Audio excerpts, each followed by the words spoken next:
Ito ang bayan ng Taytay at ito naman ang Puerta de Santa Isabel, isang sikat na pasyalan sa bahaging norte ng Palawan.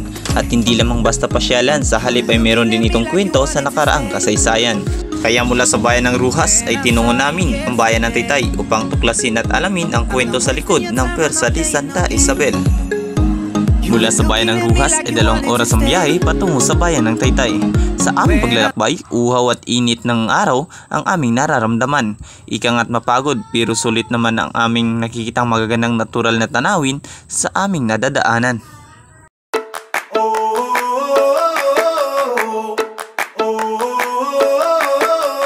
Tell me what it takes to get you feeling alive. Tell me how to show you it's a beautiful life. I'll do anything to pull you into the light, 'cause everything will change when you open your eyes. Yeah. So don't you let the sunlight get out without you. Don't you realize how tell me what it takes to get you feeling alive. Tell me how to show you it's a beautiful life. I'll do anything to pull you into the light, 'cause everything will change when you open your eyes. Yeah. So don't you let the sunlight get out without you. Don't you realize how lucky we are? Open up your heart, baby, let it all go.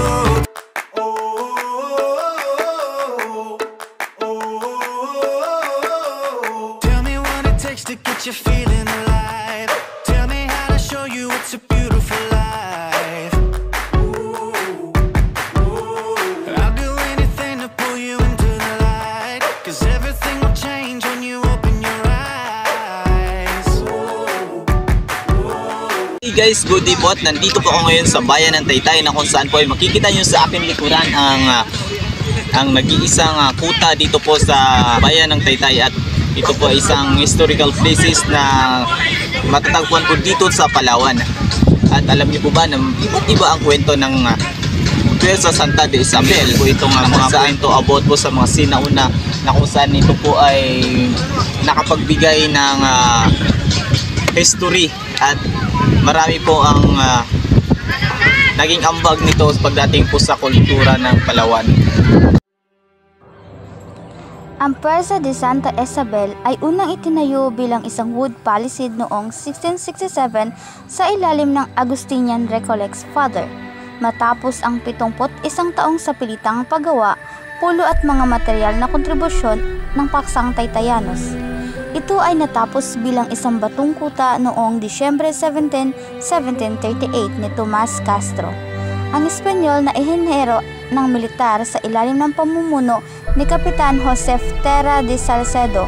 Noong 1700 na recruit ang unang batch ng 100 exile o desterritos mula sa Luzon at Visayas para tumulong sa pagpapatayo ng kuta. Ito ay itinayo upang protektahan ang mga naninirahan sa mga pag-atake ng mga pirata ng muro mula sa sud na nagtatago mula sa maskara ng pamimirata upang labanan ang paglaganap ng kolonisasyon ng mga Espanyol at ang paglago ng Kristyanismo. Ang pananakop ng mga Espanyol ay isang banta din sa matagal na relasyong pangkalakalan ng mga Moro, Chinese, Malaysia at mga lokal na naninirahan. Mula 1730 hanggang 1739, si Dato Bigotelio at 3,800 Moro na pirata ay ipinadala ni Maulana Diafar sa Biasa, ang sultan ng Hulo, upang sakupin ang kuta ng Taytay. Ang kuta ay isang napakalaking hadlang sa kanilang mga piratical forays.